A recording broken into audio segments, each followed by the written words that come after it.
Ani dhagira harree fakkaatu kan jiru kan akkamis hiikanii siin jee dhiira Akkuma gaafa ati saniitu dubbisaa jirtu kanatti, akkuma ati dubbisaa jirtu eesse. kanatti na hiikan.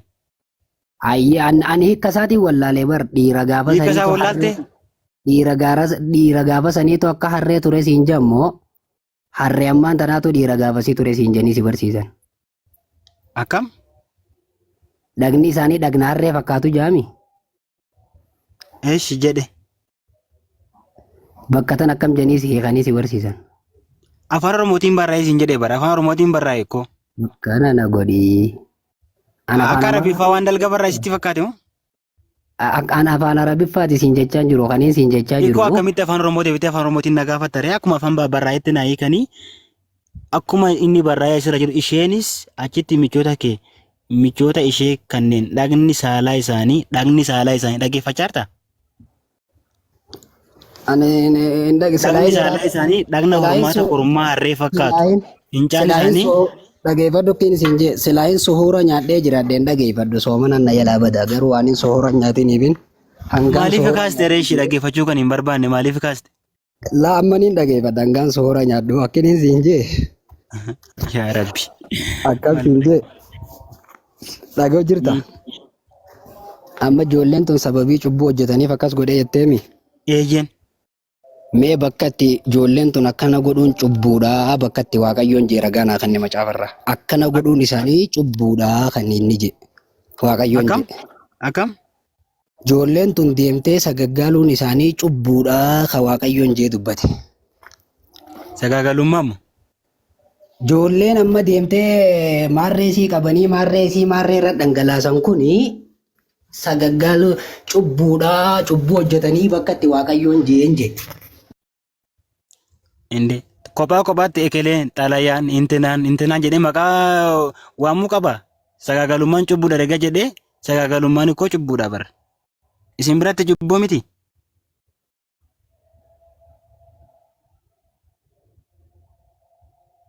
Hello. Nagama.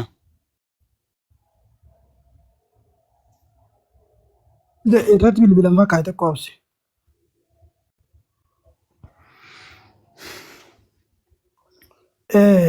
Kan akka isaan sagaala godhe garuu waaqayyoodha miti bakka kanatti.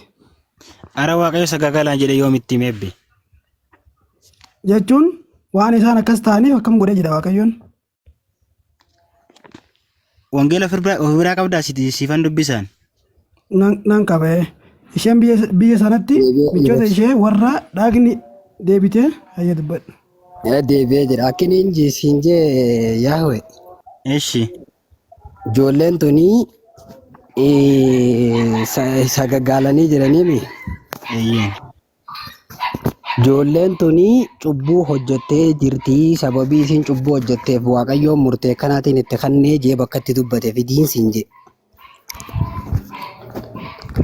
Ilaa kunoo sittan hima. Eshi Achumarra jira iddoo biraan siin deemuun. eshi Lakkoofsa sagalirraa akkas jedha. eshi. Kanaafuu ani michoota ishee haasoorota isheen dharraatetti dabarsee ishee nan kennee jedha. Warra isiin itti sagaggaaluu dharraate sanitti waaqayyoon dabarse. Dabarsee isaan kenne jedha bakka walii galleerraa. Kanaafuu elaa ati namatti itti sagaggaaluudhaaf dharraatu tokko waaqayyoon gaafa sii fidee itti sagaggaalte cubbuudha moo cubbuu miti. Hawwii ishee hawwitetti waaqayyo dabarsee gaafa ishii laatuma. Hawwii isiisan guuteefimi waaqayyoon. Adabbii guddaadha malee hin adabe malee.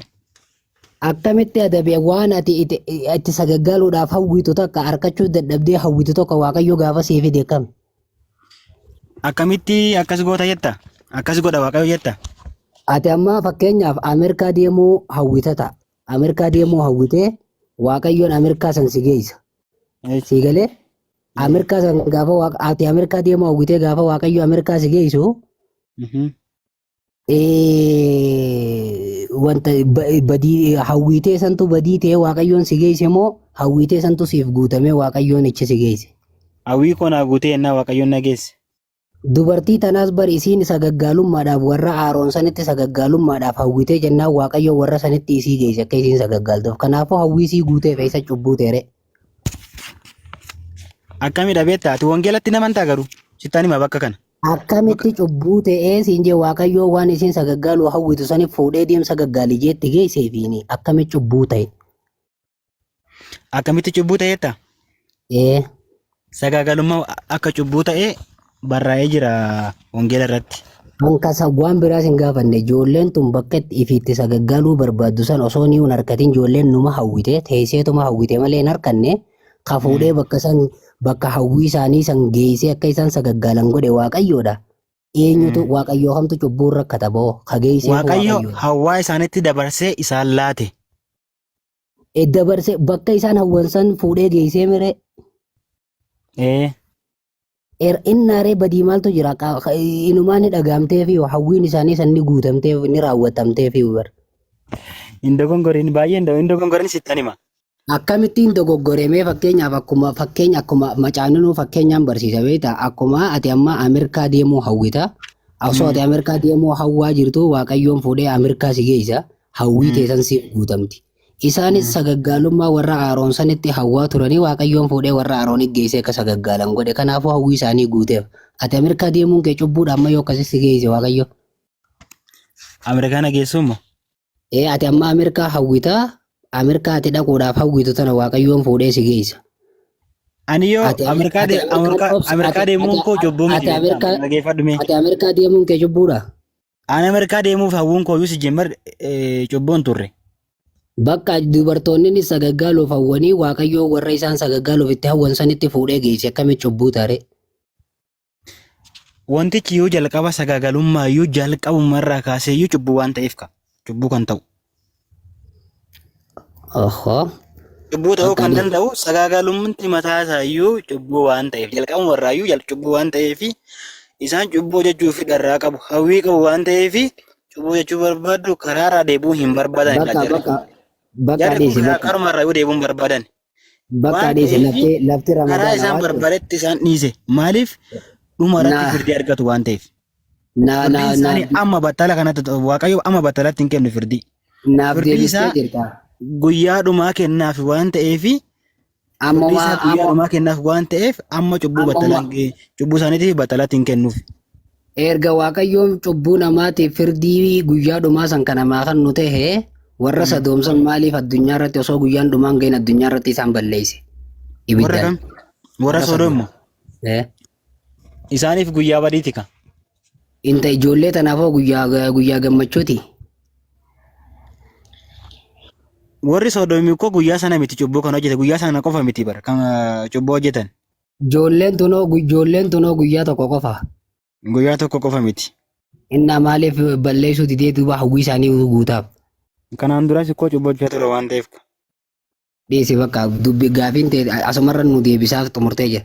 Mee ati amma kanaafuu macaafni qulqulluun akkana jira. Ani siif deebiseera koo sirrii. Ati amma yaadni kee garam deemaa jira. Wangeelli sirrii miti. Ilan dhaggeeffadhu xalaya. Wangeelli sirrii miti. Waaqayyoos immoo safuu akkasii kana hin dubbatu. Waaqayyoos ijjemer koo harkaan qabee qaama ittiin amma ilaaltee saalfachaa jirtu. Durbi akkas ilaalle kan saalfachaa jirtu. Ofii keetiif garuu gaafa of qabdu koo ta'e ofiin saalfattu bara. Dubartiinis koo gaafa ishee kophaa jirtu sana koo ofiin saalfattu bara. Garuu dubartiin dhiirarraa akka wal saalfatan godhe malee dhaggeeffadhu la. Dubartiin dhiirarraa akka wal saalfatan godhee jiran. Qaama amma ittiin Waaqayyo saalfachuu qaba jettu kana Waaqayyo ofii isaatii uumee akkamitti sitti saalfata. Harkaan qabeessi uume hin jedhu. Ana ammoo. Inde akkamitti na uumere? Ati garaadhatee keessatti uumamtee nama taatee dhaltee mi? Eeyuun kaa'e garaa koo keessa Waaqayyoodha miti. Garaa haadhatee keessa walitti tottoltee nama taatee miti ji'aan. Kanaafuu Waaqayyoodha isaan ichi keessa seenee ichi keessatti harkaan tottolchee si uumere. Achi keessa seenee. Akka ati uumamtu si godhe gadaameessuma isiisan keessatti akka ati nama taatee uumamtu si godhe malee. Adama koo gaafina gaafatutti seera uumaa yoo dabsaa jirta bara seera uumaa keessa adda baatee akkamitti Waaqayyoo ani hin dubba akka ati jette kana hin jedhu ani. Yaa Rabbi. Qoy Waaqayyoon amma akkana jee dubbatu kuni nama ni ta'a. Nama ni ta'a.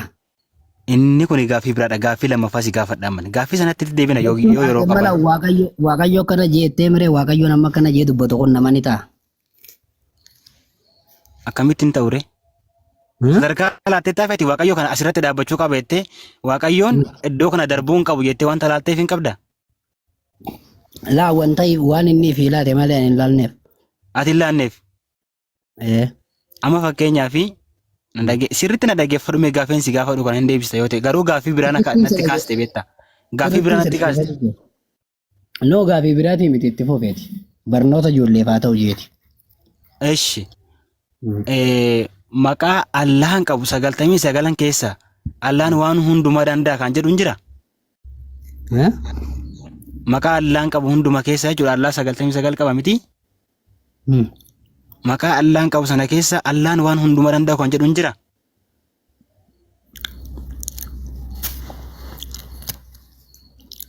Sagaltamii sayilan san keessa lama kabeetu yoo yaamte lammaffaa irratti akka inni maqaa inni hunda danda'u dheeyitaa'u. Lakki ati na barsiisaa jirta bara. Ati musliima miti amma na barsiisaa jirta bara. Na barsiisaa jirta miti? Eshi. Maqaa sana keessa Allahan waan hundumaa danda'a kan jedhu jira siin jedhee bara. Jira moo hin jiru? Eeyyee. Jira miti? Jira? Eeyyee. Esh. Gobas gaaffii sirrii si gaafadha amma gaaffii ma sirriitti an jechuun baay'ee wayi nama tuffachuu minaamini kana hin beeku gaaffii seeraa nama gaafadha. Ibin warra asirraa intini jechuu barbaadan yoo jiraate dhiifama naa godha. Ani nama tokkoof otoo hin ta'in gaaffiin sin gaafadhu gaaffii barnootaadha. Esh Allahan waan hundumaa danda'a erga ta'e akkamitti nama ta'uu dadhabe? Laa nama ta'uun isaaf hin malu. Maaltu eenyu jedhe? Nama ta'uun isaaf hin malu namni maaliif isaaf hin malle naan jedhe eenyu jedhe osoo hin taane maaliif isaaf hin malle jedhe. Eshi. Akkasi.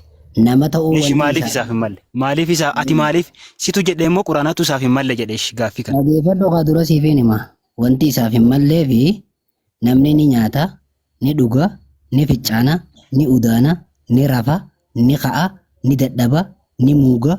Siigalee waaqayyoof ammoo Allahadhaaf ammoo rafuun, muuguun, nyaachuun, dhuguun, beela'uun, dadhabuun waan Allahadhaaf malaatii miti waan ta'eef Rabbiinis waan ilma namaatiif malaa humna ilma namaatiif malaa takanneef dadhabuu, nyaachuu, muuguu, rafuu, minaamin ta'uu tana gaddeebi'ee hin ta'u. Kanaaf jecha Rabbiin ilma namaa ta'uu hin danda'u osoo hin taane ta'uun isaaf hin malu hin ta'u ilma namaa ta'uun isaaf hin malu maaliif hin malleefi waan wanni kun jiruuf waan ilma namaa wanni jedhamneef ni nyaanna dadhabinaa jira ni nyaanna ni dhuyna ni rafna ni muyna ni dadhabna ni duuna ni kaafamna rabbiin ammoo deebii bareedaadha kaafamuun achumatti na dhabe bakka deebii argadheera deebii bareedaadha. Eshi Rabbii fi nama ta'uun hin maluufi garuu ta'uu ni danda'a. Ta'uun hin maluuf. Ta'uu hin maluuf garuu ni danda'a. Wantummaan inni hin dandeenye hin jirtu garuu nama ta'uun isaaf hin malu. Nama ta'uun isaaf hin malu ture silaa nama ta'uu ni danda'a. Silaa miti silaa fi garuu tana dhiisi amantuma ta'e san keessa dhiisisan. Eesh haa jedhu nama ta'uun hin maluuf garuu nama ta'uu ni danda'a. Wannummaan inni hin dandeenye hin jirtuun siin jee. Waaw kottush amma eessan adeemta beektaa? Suuraa 19 lakkoofsa 33 na dubbisi yoo sammuun beekte sammuudhaan na dubbisi yoo sammuun hin beekne immoo achumarraa na dubbisi. Maal jetti? Na dubbisi mee maal akka inni jedhu. Suuraa meeqa? Suuraa Maariyaam suuraa 19. Eeshi suuraa 19 suuraa Maariyaam. Isin macaafa keessan keessattuu macaafa Maariyaam kan jiru nuti musliimni bar quraana keessatti suuraa Maariyaam jennee qabna. Numoo isiniitu Yesuusii fi Maariyaam irra jaalatasa? Ulataa qabdu maqaa ishee achirratti waamuu keessaniif ulataa qabdu bira. Mee isin macaafa keessaa bakka macaafa Maariyaam kan jiru fidamee ka Paawulos ergaa qexoo kiroo minaantishoo malee nuti kabaja isiif qabnu kabaja Yesuusiif qabnu Rabbiin suuraa Maariyaam jennee quraana maqaatti moggaafamtee suuraan takka guutuu. Galatoomaa jenneerra isaaf galatoomaa jenneerraani garuu na dubbisime bakka san. Lakkoofsa meeqa? Lakkoofsa 33. Ayyee lakkoofsa 33. Iddoo biraan deemi 33 bichaa. Hayyee. Wassalaamu alayya ja. Nageenyi narratti haa jira. Nageenyi narratti haa jiraatu. Nageenyi narratti jira. Naaf jira yookaan nageenyaan naaf jira yooma wulittu guyyaan ani dhaladhu wa yooma amuutu guyyaan ani du'us. Guyyaan ani du'us. Wa yooma ub'athu hayya. Guyyaan ani du'aa kaafamus. Future tense. Future tense. Eenyudha inni? Yesus Nabiyyallaa Ciisaa alayhi salaam. Nagaan narra jira guyyaan dhaladhes guyyaan du'es guyyaan du'aa kaafames jedha. Yesus hin duune Yesus hin duune osoo inni hin du'in immoo rabbiin ol isa fudhate jettu quraanni keessan kana dubbata. Wannan isin jiru quraana hiika fiddee hin jallisin. Guyyaan ani jallisne hiikime kun hiika quraana ati ani jallisaan jiru quraana. Ati hin jallistu taanaan ani jallisaan jiru. Akkasit dhageeffadhu laa. Guyyaan ani du'ees osoo hin taane guyyaan ani du'ees osoo hin taane du'uus future tenseedha waan fuula dura. Wa yooma ub'athu hayyaan guyyaan ani du'aa kaafamus future tenseedha. Wa yooma yub'athu hayyaani ub'athu hayyaan guyyaa yoomul qiyaamaati. Guyyaa qiyaamaa gaafa du'aa kaafamu nageenyaan kaafama. Nageenyaa isarra jira. Nageenyaan kaafama. Gaafa du'oo wa yooma amuutuuni gaafa du'u. Namni najjeesu, dhagaan hin ajjeesan, ableen hin ajjeesan, gorodeen hin ajjeesan, fannisanii hin ajjeesan, gurguratanii hin ajjeesan. Akkuma Nabiyyallaahi Muusaa, Abrahaam, Salamoon, Nabi Muhammad faan nagayumaan du'an sanitti nagayumaan du'a. Gaafa du'aa kaafamu guyyaa qiyaamaa akkuma isaan nagayaan kaafamanitti nagayaan kaafama. Wayooma wulittu kan jiru immoo guyyaa dhalatee jira waan ta'eef Maryam irraa guyyaa dhalate san nageenyi isarra jira. Dhalatee jira kun paastensi waan dabre dhalatee jira nageenyi isarra ture nagayaan dhalate. Akka dubartiin amma cinqamtee mana hakimaa ambulaansii minaan minjanii fi fiiganiin kanaa miti rabbiin nageehumaan isa dhiheessise. Ogeeytii takka malee bakka namni takka hin jirretti ogeeytii takka malee mukoti biraa jalatti kan namni takka isii bira hin jirre gargaarsa rabbii isii malee nageehumaan deesse. Nageenyi narra jira guyyaan ani dhaladhu saniif jee. Guyyaan ani du'oo nagayaan narra jira jee. Kanaaf rabbiin laal wanni isin hubachuu qabdan wanni guddaanii wanni Nabiyyallaa Ciisaan yookaan Yesus bakka tanatti dubbachaa jiru gaafa daa'imaa sabiyyii ta'eeti haadhasaa gaafa warri Yahudaadhaa isii maqaa arrabsuudhaaf ja'an sanii rabbiin daa'imummaatti sabiyyummaa isaatti isa dubbisee nageenyi narra jira guyyaan ani dhaladhees guyyaan ani du'us guyyaan ani du'aa kaafamus je daa'imummaa isaatiin dubbate.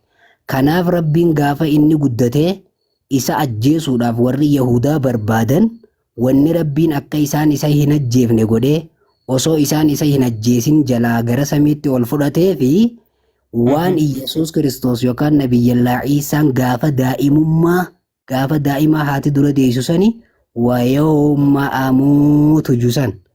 Nagayaatu narra jira guyyaan ani du'u je'ee waan dubbatee fi rabbiin jecha isaa kun jecha dhugaa waan ta'eef guyyaa inni du'u nageenyi isarra jiraachuu akka qabuuf akka harka namaatiin hin duuneef akka gurgurameen duuneef akka fannifameen duuneef rabbiin nagaan gara samiitti ol fudhate.